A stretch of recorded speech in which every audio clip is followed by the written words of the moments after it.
اعوذ باللہ من الشیطان اللعین الرجیم بسم اللہ الرحمن الرحیم اللہم صلی علی محمد وآل محمد وعجل فرجہم. السلام علیکم ورحمۃ اللہ وبرکاتہ. آج کا جو درس کا کوڈ ہے وہ IS1 ہے. IS1 آپ لوگ لکھ لیے گا تاکہ اٹینڈنس میں کوئی مشکل نہ آئے. رسول خدا صلی اللہ علیہ وآلہ وسلم سے ایک بہت مشہور روایت ہے کہ جو آپ سب کو یاد ہی ہوگی کہ من مات ولم یعرف امام زمانہ مات میتۃ جاہلیہ. رسول یہ فرماتے ہیں کہ جو اپنے وقت کے امام کو نہیں پہچانے گا وہ جاہلیت کی موت مرے گا. یہ حدیث آپ لوگوں نے سنی ہوگی، یاد بھی ہوگی. لیکن اب ہمیں آپ سے سوال ہے کہ جاہلیت کی موت کسے بولتے ہیں؟ کیوں؟ اس لیے کہ موت یعنی جسم روح سے نکل جانا، اسے موت بولتے ہیں.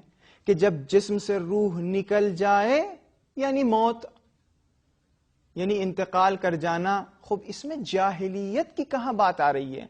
جاہلیت اور عالمیت کی کہاں سے بات آ رہی ہے؟ بھائی موت یعنی مر جانا، ختم. لیکن حضرت فرما رہے ہیں کہ جو وقت کے امام کو نہیں پہچانے گا وہ جاہلیت کی موت مرے گا. اس روایت کا مطلب یہ ہے، یعنی حضرت یہ بتانا چاہ رہے ہیں کہ جو اپنے وقت کے امام کو نہیں پہچانے گا یعنی وہ جاہلیت کی زندگی بسر کرے گا. اور جو جاہلیت کی زندگی بسر کرے گا لازم بات ہے کہ وہ جاہلیت میں مرے گا. یعنی وقت کے امام کو پہچاننا ہر انسان کے لیے ضروری ہے تاکہ وہ ایک بہترین زندگی بسر کرے. خوب دوسرا سوال، ابھی دنیا میں بہت سارے ایسے لوگ ہیں کہ جو اپنے وقت کے امام کو نہیں پہچانتے. آپ بتائیے پہچانتے ہیں یا نہیں پہچانتے ہیں؟ بہت سارے ایسے لوگ ہیں کہ جو اپنے وقت کے امام کو نہیں پہچانتے، لیکن بظاہر وہ اپنے آپ کو ترقی یافتہ کہتے ہیں کہ نہیں ہمارے پاس علم ہے، ہمارے پاس جہل نہیں ہے، ہم جاہل نہیں ہیں، ہم عالم ہیں یا نہیں ہیں؟ آپ لوگ بتائیے. ہو سکتا ہے کوئی سے سوال کرے. روایت یہ کہہ رہی ہے کہ وقت کے امام کو پہچاننا یعنی عالمیت کی زندگی، علم کی زندگی، اور وقت کے امام کو نہ پہچاننا یعنی جہل. لیکن بہت سارے ایسے لوگ شاید دعویٰ یہ کریں کہ نہیں ہم وقت کے امام کو نہیں پہچانتے. یا ذہن میں یہ سوال آئے کہ بہت سارے ایسے لوگ ہمیں دکھتے ہیں کہ جو وقت کے امام کو نہیں پہچانتے ہیں، لیکن وہ بظاہر ان کی یہاں جہل نہیں پایا جاتا اور وہ اپنے آپ کو ترقی یافتہ کہتے ہیں. خوب اس کا جواب کیا ہے؟ سوچ لیا آپ لوگوں نے؟ حتماً وہی ہوگا کہ جو آپ لوگوں نے سوچا ہے. اس کا جواب یہ ہے کہ ترقی کسے بولتے ہیں؟ ترقی اسے بولا جاتا ہے کہ اگر اس چیز کو حاصل کر لیا جائے تو انسان کو سکون ملے. یعنی ترقی اس چیز کو کہا جاتا ہے کہ اس چیز کو حاصل کرنے کے بعد انسان کو کیا ہو؟ سکون ملے. خوب اب ہم آپ سے سوال پوچھتے ہیں، کیا وہ لوگ جو اپنے وقت کے امام کو نہیں پہچانتے، کیا وہ لوگ جو امام کو نہیں پہچانتے ان کی زندگیوں میں سکون ہے؟ نہیں ہے، سکون نہیں ہے. اسی لیے آپ دیکھیے کہ سب سے زیادہ خودکشیاں انہی لوگوں کی زندگیوں میں نظر آتی ہیں. آج ہم یہ انسپائر نہ ہو جائے دوسرے لوگوں سے، ارے بڑی بڑی بلڈنگیں بنا دی، بڑی بڑی عمارتیں بنا دی تو یہ ترقی ہے، یہ علم ہے. نہیں، اسے ترقی نہیں بولتے ہیں، اسے علم نہیں بولتے ہیں. اگر جو کچھ در اہل بیت سے ملے گا اسی کو علم کہا جائے گا. کیوں؟ اس لیے کہ علم نور ہے. نور میں کبھی نقصان نہیں ہوتا. لیکن یہ جو بظاہر ہمیں علم کے نام پر دے رہے ہیں، یہ بظاہر فائدے کے ساتھ ساتھ اس میں نقصانات بھی بہت ہیں. تو کیا اسے ہم علم کہہ سکتے ہیں؟ آپ بتائیے، کیا ہمیں اسے ترقی کہہ سکتے ہیں کہ فائدے کے ساتھ ساتھ نقصانات بھی ہوں؟ نہیں، بلکہ علم اسے بولا جاتا ہے کہ جس میں سوائے فائدے کے کچھ نہ ہو. اسی لیے آپ دعائے جامع کبیرہ جب پڑھتے ہیں تو کیا کہتے ہیں؟ السلام علیکم یا اہل بیت النبوہ وموضع الرسالہ ومختلف الملائکہ ومحبت الواہ ومعدن الرحمہ وخزان العلم. اگر علم کہیں ہے تو وہ اہل بیت علیہ السلام کے پاس ہے. اگر علم کہیں ہے تو وہ ان لوگوں کے پاس ہے کہ جو پروردگار کی طرف سے منتخب ہوئے ہیں تاکہ ہمیں اور آپ کو کامیاب بنائیں. اسی لیے آپ نے ضرور دین کی تعریف میں یہ سنا ہوگا، استاد نے آپ کو بتایا ہوگا کہ دین کیا ہے. دین اس مجموعہ قوانین کو کہا جاتا ہے کہ جو اللہ کی طرف سے وحی کے ذریعے نبی کے طریقے سے ہم تک پہنچتا ہے تاکہ ہماری دنیاوی زندگی اور آخرت کی زندگی کامیاب ہو جائے. یعنی کیا؟ یعنی اگر ہمیں ایک کامیاب زندگی بسر کرنا ہے تو ہمیں کہاں آنا ہوگا؟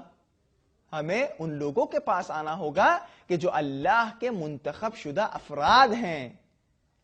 ہمیں حقیقی دین کے سائے میں آنا ہوگا. ہمیں اگر بہترین زندگی بسر کرنا ہے تو ہمیں ایک بہترین دین کو اپنانا ہوگا کہ جس نے کیا ہمارے زندگی کے ہر گوشے کے بارے میں تعالیم پیش کی ہوں، قوانین پیش کیے ہوں. خوب، ہماری کیا ضرورت ہے زندگی کی؟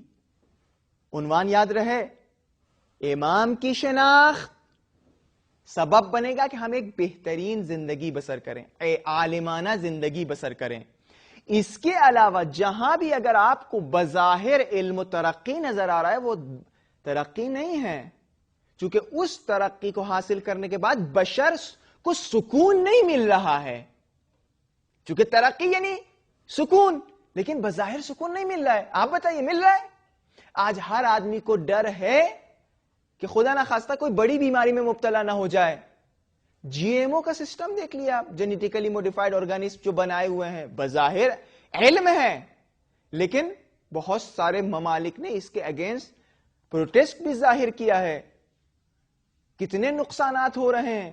اوزون لیئر کا مسئلہ دیکھ لیا آپ، یہ سب خراب کون کر رہا ہے؟ یعنی کائنات میں جو ظلم آپ دیکھ رہے ہیں، پیڑ پودوں پہ جو ظلم دیکھ رہے ہیں، اس فضا پہ جو ظلم دیکھ رہے ہیں، جو انوائرمنٹ پولوشن پھیلا ہوا ہے، یہ سب جو ظلم دیکھ رہے ہیں یہ اس لیے ہے چونکہ در اہل بیت سے علم حاصل نہیں کیا ہے.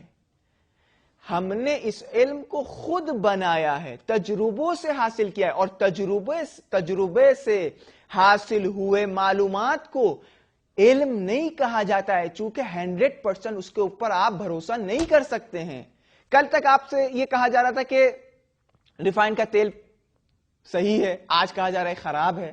کل آج دوسرے تیل کو بتایا جا رہا ہے، کل تیسرے تیل کو بتایا جائے گا. ایک مثال ہم چھوٹی سی دے رہے ہیں آپ لوگوں کے لیے تاکہ آپ کے لیے واضح ہو جائے. یعنی یہ جو بظاہر ہمیں علم کہا جا رہا ہے یہ علم نہیں ہے، یہ ترقی نہیں، چونکہ سکون نہیں مل رہا ہے ہماری زندگیوں میں. خود واقعا آپ بتائیے سکون ہے؟ نہیں ہے. بہت آپ خود مثال دے سکتے ہیں، موبائل، اس کے جو نقصانات، باقی جو چیزیں ہیں آپ بہتر سمجھ سکتے ہیں. یعنی کیا؟ یعنی اب یہ انسان اور ہم اور آپ یہ محسوس کر رہے ہیں کہ ہمیں زندگی بسر کرنے کے لیے ہمیں ایک بہترین قانون کی ضرورت ہے. وہ بہترین قانون کہاں ہوگا؟ ہم نہیں بنا سکتے ہیں، چونکہ استاد عقائد کے جو استاد ہیں آپ حتماً سن چکے ہوں گے کہ ہمارا علم محدود ہے. ہم نہ اپنے بارے میں جانتے ہیں، نہ اس دنیا کے بارے میں جانتے ہیں، نہ اس فضا کے بارے میں جانتے ہیں، نہ اس پیڑ و پودے کے بارے میں جانتے ہیں. اور جب تجربے سے جو ہم علم حاصل کرتے ہیں اس بیچ جو انسان مر جاتے ہیں، نقصان اٹھاتے ہیں، ان کے ذمہ دار کون ہے؟ وہ جب نقصان اٹھا کے وہ اس دنیا سے جب چلے جائیں، مر جائیں، موت کا سبب بن جائے، تو کیا خدا کے سامنے یہ نہیں کہہ سکتے ہیں کہ خدایا ہم بھی چاہتے تھے کامیاب ہوں، ہم بھی چاہتے تھے کہ کمال تک پہنچے؟ نہیں کہہ سکتے؟ کہہ سکتے ہیں۔ اسی لیے ضروری ہے کہ جس نے یہ عالم کو بنایا ہے، جس نے ہمارے آپ کو خلق کیا ہے، وہ قانون کے ساتھ، ایک منشور کے ساتھ ہمیں خلق کرے، ہمارے لیے مہیا کرے، تاکہ ایک بہترین زندگی ہم بسر کر سکیں۔ آپ جب کوئی مثال کے طور پر واشنگ مشین، کوئی فریج خریدتے ہیں تو اسی کمپنی سے پوچھتے ہیں کہ اس فریج کو کیسے استعمال کریں، اس واشنگ مشین کو کیسے استعمال کریں۔ آپ دوسرے سے جا کے نہیں پوچھتے ہیں، کیوں؟ کہتے ہیں کہ بھائی کریٹر اس کا یہ ہے، اس نے بنایا ہے، تو ہم دوسرے سے کیوں پوچھیں؟ خوب، ہمیں اور آپ کو کس نے بنایا؟ اس دنیا کو کس نے بنایا؟ تو وہ علم رکھتا ہے ہم اور اس دنیا کے بارے میں، تو ہم اس سے پوچھیں گے۔ اسی لیے خداوند متعال نے انبیاء، اولیاء، اوصیاء کے ذریعے ہمارے لیے ایک قانون بتایا جو دین کی صورت میں ہمیں اپنانا ہے، اور یہ دین وہ ہے کہ جو ہماری زندگی کے ہر گوشے میں کام آئے گا۔ یعنی کیا؟ آپ یہ بتائیے، بات یاد رہے، امام کی شناخت عالمانہ زندگی کا سبب بنے گی۔ کیوں؟ چونکہ دین کس کے پاس ہے؟ امام کے پاس ہے۔ امام وہ دین ہمیں پیش کرے گا، تو ہمیں امام کی شناخت ہوگی، ہاں یہ حجت خدا ہیں، تو ہم اس کے دروازے پہ جا کر پوچھیں گے کہ دین کیا ہے اور ہمیں کیسے زندگی گزارنا ہے۔ خوب، ہماری زندگی بسر کرنے کے لیے کیا کیا ضرورتیں ہیں؟ آپ بتائیے۔ ایک بہترین زندگی، 3 ضرورتیں ہیں۔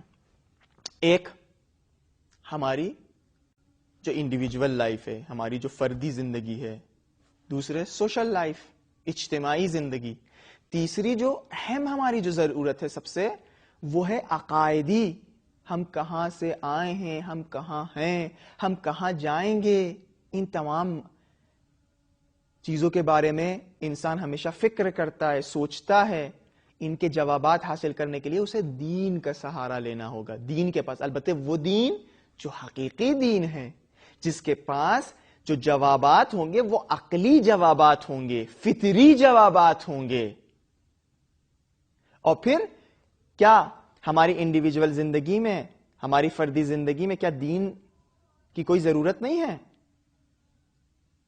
یہاں بھی دین کی ضرورت ہے۔ یہ جو ہم بار بار کہہ رہے ہیں مہدوی سماج، مہدوی سماج، کئی سالوں سے جو اس عنوان سے کلاس ہو رہا ہے، مہدوی سماج یعنی کیا؟ مہدوی سماج یعنی الہی سماج، مہدوی سماج یعنی محمدی سماج، مہدوی سماج یعنی علوی سماج، مہدوی سماج یعنی حسینی سماج، مہدوی سماج یعنی وہ سماج جہاں ہر انسان اپنی زندگی کے ہر گوشے میں دین کو فالو کر رہا ہوگا، زندگی کے ہر گوشے میں جا کر امام سے، اہل بیت سے، حجت خدا سے، حجج الہی سے پوچھ رہا ہوگا کہ ہمیں کیسے کرنا ہے۔ تو ہماری فردی زندگی میں بھی ہمیں دین کے پاس آنا ہوگا، جو بہت اہم ہے۔ یعنی ہمیں کسی غیر کے پاس جانا نہیں ہے، اور ہمارا دین بھی ایسے نہیں ہے کہ ہم سنڈے آ گئے اور ہم نے اللہ کی عبادت کر لی اور ہم پھر چلے گئے اور ہماری لائف دین سے اس کا کوئی ربط ہی نہیں ہے۔ یہ ایسا دین نہیں ہے، بلکہ پھر وہی مقدمہ، ہمارا علم محدود ہے، ہمیں نہیں پتا کہ ہمیں کیسے زندگی بسر کرنا ہے، چونکہ ہم ایک ایسے موجود ہیں جو ہم اپنے آپ کو بھی نہیں پہچانتے ہیں۔ ہم جسم و روح سے بنے ہیں۔ جسم کیا ہے؟ روح کی کیا خصوصیتیں؟ ہماری جو زندگی کے مراحل ہیں، بچپنا ہے، جوانی ہے، نوجوانی ہے، بڑھاپا ہے، انسانوں میں کچھ مرد ہیں، کچھ عورتیں ہوتی ہیں، ان ایسے قانون ہونے چاہیے کہ جو جامع ہوں، جس میں جامعیت پائی جائے، جس میں ہر لحاظ سے ایسا قانون ہو کہ جو سب کے لیے سکون کا سبب بنے، سب کے لیے آسانی کا سبب بنے۔ اسی لیے مہدوی سماج یعنی وہ سماج کے جو ہر گوشے میں آپ کی زندگی میں آپ کو دین کے پاس ہوگا، وہی یہ قانون بنا سکتا ہے، ہم اور آپ نہیں بنا سکتے ہیں۔ اسی لیے آپ دیکھیے کہ آج قانون بنتا ہے، کل بدل جاتا ہے، کل قانون بنتا ہے، پرسوں بدل جاتا ہے، آنے والے لوگ بدل دیتے ہیں، لیکن حقیقی دین کا جو تعالیم، حقیقی دین کی جو تعالیم ہوتے ہیں، جو قوانین ہوتے ہیں، وہ ہمیشہ ہمیشہ کے لیے ہوتے ہیں، چونکہ وہ اس نے بنائے ہوتے ہیں جو لامحدود علم رکھتا ہے، جس نے ہمیں آپ کو خلق کیا ہے۔ خوب ہماری فردی زندگی میں بھی ہمیں دین کے پاس آنا ہوگا۔ ہماری فردی زندگی یعنی کیا؟ یعنی خوراک، پوشاک، مسکن جسے فارسی میں بولتے ہیں، کھانا پینا، پہننا اور رہنا، یعنی کیا؟ یعنی یہاں بھی دین۔ جی ہاں، کھانے پینے میں بھی ہمیں دین کے پاس آنا ہوگا، دین سے پوچھنا ہوگا کہ ہم کیسے کھائیں، کس طریقے سے کھائیں۔ خوب چلیے یہ تو بات سمجھتے ہیں، چلیے کس طریقے سے کھائیں، کیسے کھائیں، نہیں، بلکہ دین آپ کو یہ بھی بتائے گا کہ یہ کھانا اس کھانے کے ساتھ مکس مت کرنا، یہ تمہارے لیے نقصان دہ ہے۔ یعنی کیوں؟ اس لیے کہ اگر ہم نقصان پہنچے ہم تک نقصان پہنچے گا تو ہم کمال تک نہیں پہنچ سکتے۔ ہمارا جسم اگر بیمار ہو جائے تو ہماری روح عبادتوں میں، ہماری روح جب وہ کمال تک پہنچنا چاہے گا، جسم اس کو ساتھ نہیں دے گا۔ جب انسان بیمار ہوتا ہے کیا نماز شب پڑھنے کی ہمت ہوتی ہے؟ عبادت کرنے کی ہمت ہوتی ہے؟ نہیں۔ تو بلکہ ایسے قانون ہونے چاہیے ہیں کہ جو جسم کے لیے بھی ہوں اور روح کے لیے بھی ہوں، اور حقیقی دین کے پاس ہے۔ تو ہمارا کھانا پینا بھی ہمیں دین کے پاس آنا ہے، دین سے پوچھنا ہے کہ ہم کیسے کھائیں، کب کھائیں، کس انداز سے کھائیں، کیا چیز کس چیز کے ساتھ کھائیں اور کیا چیز کس چیز کے ساتھ نہ کھائیں، یہ تمام تعلیم موجود ہیں۔ پانی پینا بہت آسان ہے، بھائی اس میں بھی کیا دین کی ضرورت ہے؟ بھائی پانی لیا، گلاس لیا، پانی جگ سے اس میں ڈالا اور پی لیا، ختم؟ نہیں، بلکہ دین بتائے گا کون سا پانی پینا چاہیے ہے، کس وقت کس انداز سے پینا چاہیے ہے، کون سا پانی تمہارے بدن کے لیے مفید ہے، یہ دین بتائے گا۔ ہمیں نہیں پتا، ہم لوگ کو پاس علم نہیں ہے۔ خوب چلیے کھانے پینے کو مان لیا، پہننا اوڑھنا، اب اس میں کہاں سے دین آ جائے گا؟ جی پھر ہم نے بتایا کہ اس کائنات کے بارے میں، اس خلقت کے بارے میں ہمیں علم نہیں ہے۔ ہمیں جیسے ہم کوئی فریج خریدتے ہیں، کوئی واشنگ مشین خریدتے ہیں، اس کے کارخانے سے جا کے پوچھتے ہیں کہ ہم کیسے استعمال کریں، جیسے ہی ہم اس دنیا میں آئے تو ہمیں بھی پوچھنا ہوگا کہ بھائی ہم اس دنیا میں کیسے رہیں، کیسے زندگی بسر کریں۔ زندگی بسر کرنے کا ایک گوشہ ہماری فردی زندگی، یعنی کھانا پینا، پہننا اوڑھنا۔ خوب اس میں کیسے دین آئے گا؟ ہم یہ سب باتیں جو آپ کے سامنے پیش کریں انشاءاللہ تفصیلی ہر ٹاپک کے اوپر گفتگو کریں گے، کچھ اس سال، کچھ لیول 2 میں، کچھ لیول 3 میں، کچھ لیول 4 میں انشاءاللہ۔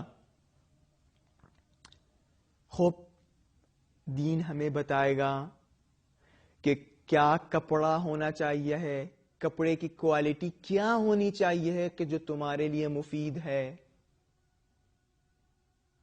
جوتے کا کلر کون سا ہونا چاہیے، کون سا نہیں ہونا چاہیے، یعنی کلر تک کے بتایا ہے، کون سی چیز تمہارے لیے مفید ہے اور کون سی چیز تمہارے لیے مفید نہیں ہے۔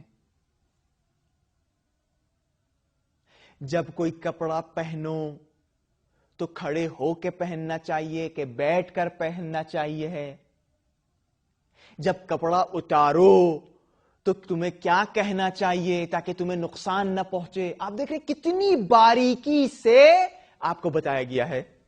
یعنی کیا؟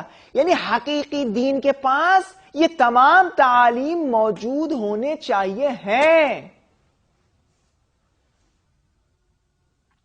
ہم آپ کو ایک مثال دے دیں، یعنی یہ بات شاید بری لگے، حتی واش روم جانے کے بارے میں بھی دین نے بتایا ہے کہ کیسے جانا چاہیے ہے، کیسے بیٹھنا چاہیے ہے، کیسے آنا چاہیے ہے. اب آپ سوچ لیے یہ سب تعلیم کیوں ہے؟ چونکہ ہم نہ اپنے بارے میں علم رکھتے نہ اس دنیا کے بارے میں. ہمیں نہیں پتا کون سا عمل ہمارے لیے مفید ہے، کون سا عمل ہمارے لیے نقصان دہ. یعنی یہاں تک کہ دین نے بتایا ہے، اور حقیقی دین کے پاس یہ تمام تعالیم موجود ہونی چاہیے ہیں. شاید بعض چیزوں کا فلسفہ ابھی نہ پتا ہو، بعض چیزوں کی حکمت ابھی نہ پتا ہو، لیکن آپ دیکھ رہے ہیں جیسے ہی زمانہ آگے بڑھ رہا ہے بہت سارے اسلام کی جو تعالیم ہے اس کے ریزن سمجھ میں آنے لگے ہیں لوگوں کو. خوب کھانا پینا، پہننا، رہنا. اب رہنے میں کیا دین آئے گا؟ بھائی رہنا یہ ہے کہ آدمی کو نیند آ کے کہیں جا کے رہ لیا. اب اس میں کہاں سے دین آئے گا؟ نہیں، بلکہ یہاں بھی دین آگے بڑھے گا اور آواز دے گا. دیکھو اگر تمہیں کسی گھر میں رہنا ہے تو اس گھر کا دیکھو بیڈ روم یہاں ہونا چاہیے ہے، اس گھر کا کچن اس انداز سے بننا چاہیے ہے، اس گھر کا واش روم یہاں ہونا چاہیے ہے. یہاں تک کہ دیوار کے سائز بھی بتایا ہے کہ تمہارے گھر کی دیوار اس اندازے، اس میٹر کے اندازے سے بننی چاہیے. اس سے زیادہ تمہیں مثال کے طور پر اپنے گھر کو بلند نہیں کرنا چاہیے ہے. گھر مشرق کی طرف ہو، مغرب کی طرف ہو، یعنی سورج کی کرنیں گھر میں آئیں یا نہ آئیں.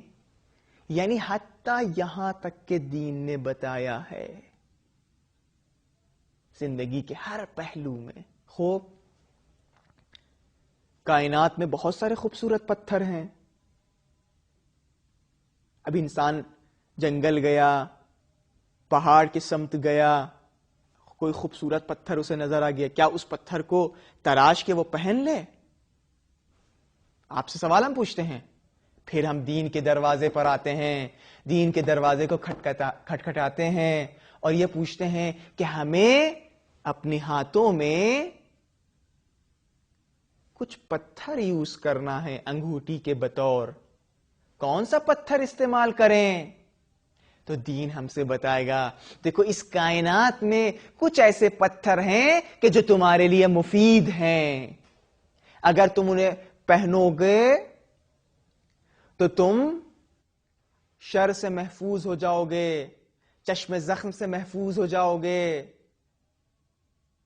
مثال جیسے اب فیروزہ ہے، عقیق ہے اور بہت ساری تفصیلات. آج ہمیں تفصیلات نہیں بیان کرنا ہے، یہ احساس دلانا ہے کہ جب بھی کوئی سوال آپ کی زندگی میں آئے اور کوئی کام آپ کرنا چاہیں تو آپ کو ادھر ادھر نہیں جانا، غیروں کے دروازے پہ نہیں جانا، بلکہ آپ کو اپنے دین کے پاس آنا ہوگا اور دین سے یہ پوچھنا ہوگا کہ ہمیں کیا کرنا ہے، اور دین کے پاس اس کا جواب ہونا چاہیے.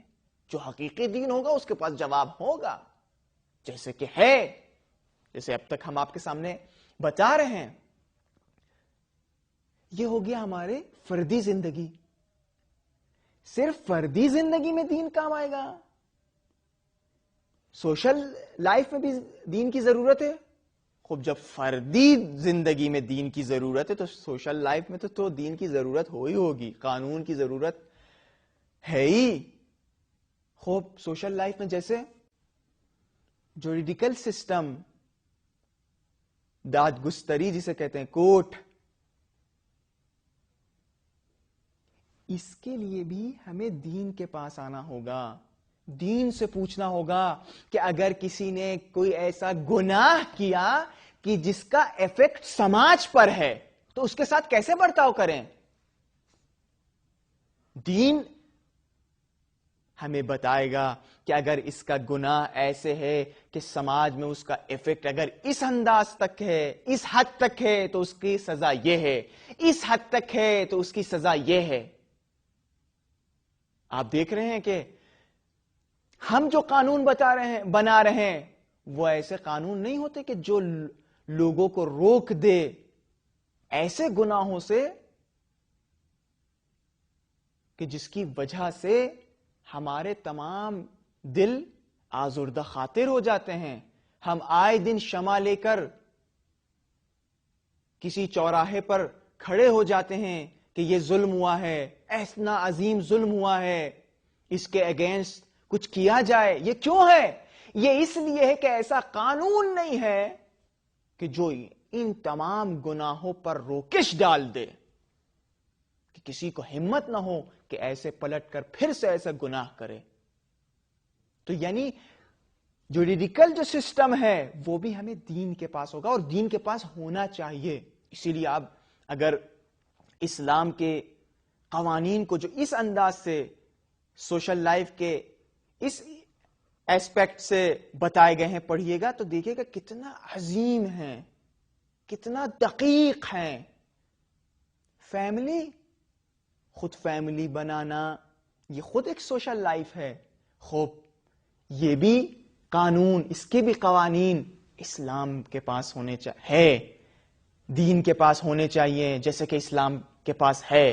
ایسے قانون نہیں ہونے چاہیے، ایسے رسومات نہیں ہونے چاہیے کہ جہاں اور جس کی وجہ سے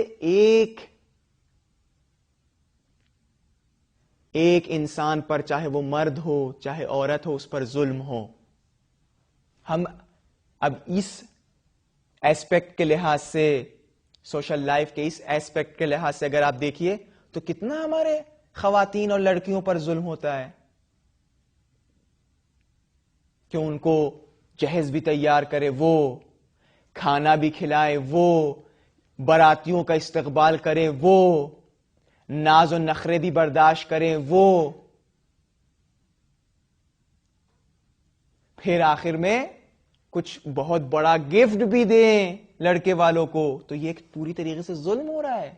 ہماری سماج کی لڑکیاں جو پھول کے مانند ہے، اسلام نے خواتین کو المرأۃ ریحانۃ، پھول کے مانند کہا ہے. تو یہ پھول مرجھا جائیں گے جب اتنا بڑا بوجھ آپ ان پر رکھ دیے گا.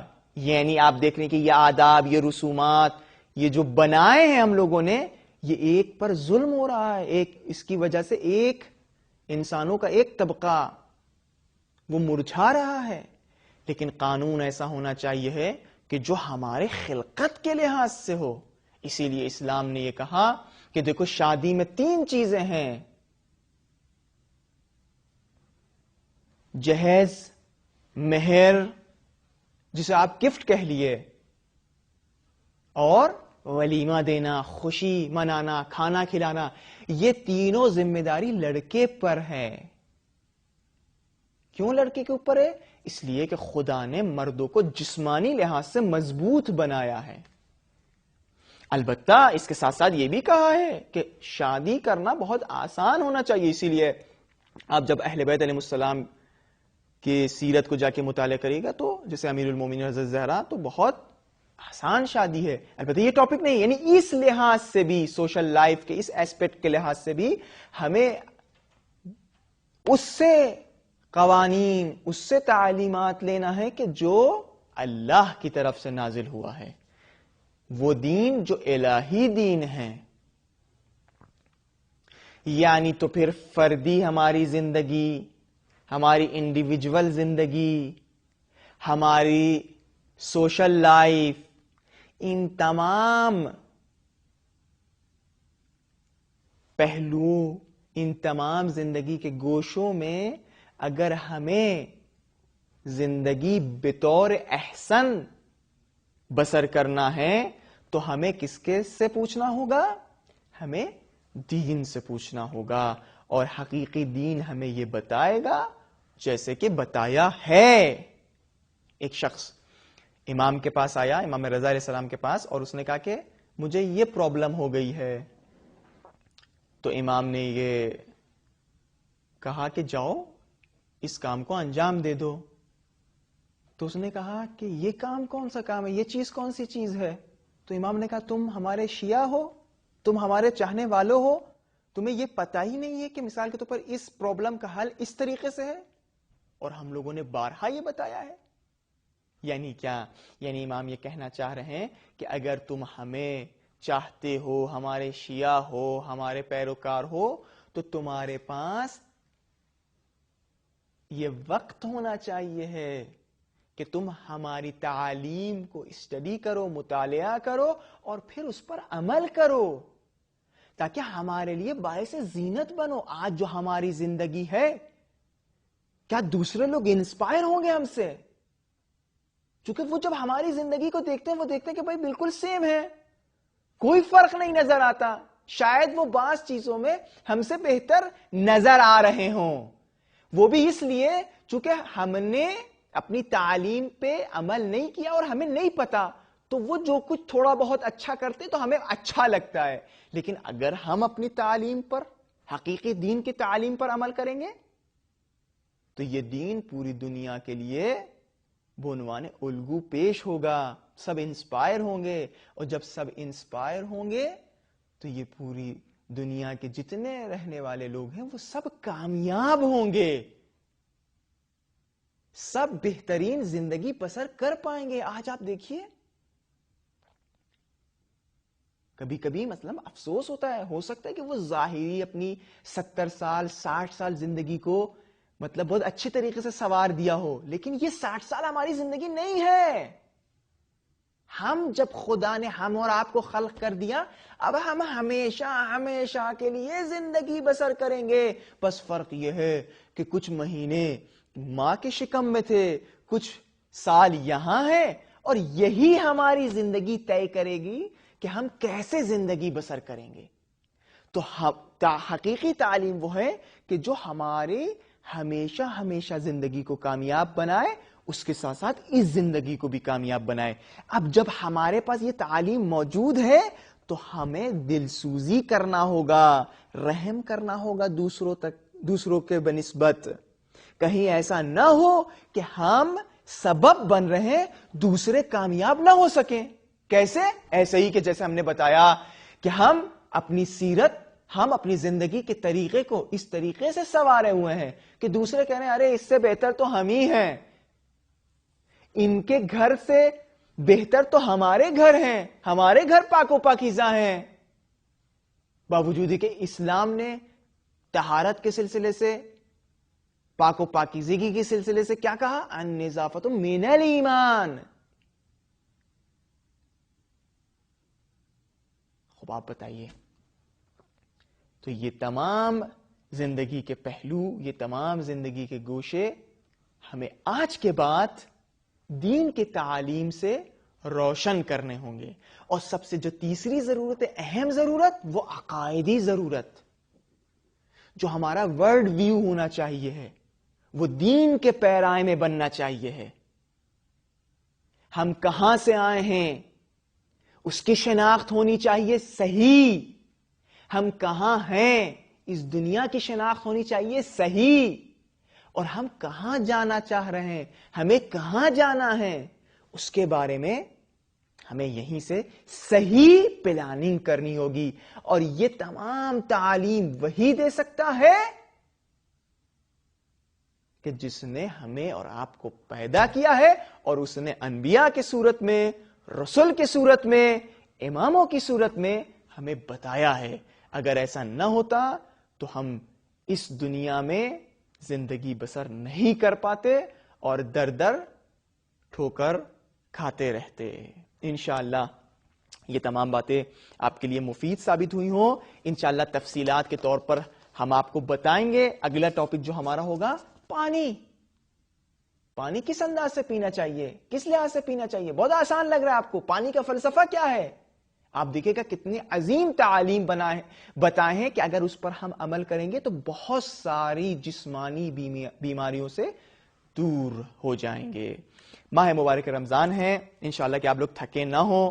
بہرحال ہمیں پتہ ہے آن لائن بہرحال لحاظ سے یہ درس ہو رہے ہیں. وہ بات دوسری تھی کہ جو مختلف علاقوں میں آمنے سامنے کلاس ہو رہے تھے, آپ بھی سوال کرتے تھے, ہم بھی سوال کرتے تھے آپ سے, تاکہ ایک بہترین کلاس ہو سکے. البتہ یہ چیز یاد رہے کہ آپ یہ نہ سوچیں کہ آپ لوگ سوال نہیں کر سکتے, ضرور سوال کریے گا. ہر درس میں جو بھی استاد آپ کو پیش کر رہا ہے, جو بھی درس بتا رہا ہے, کوئی بھی اگر سوال ہو تو جو طریقے آپ کو بتائے ہیں اس سے سوال کریے، ضرور آپ کو جواب ملے گا. اور جب تک کہ سوال نہیں کریے گے تو یہ جو ذہنوں پہ آپ لوگوں نے تالے لگائے ہوئے ہیں کھولنا نہیں چاہ رہے ہیں.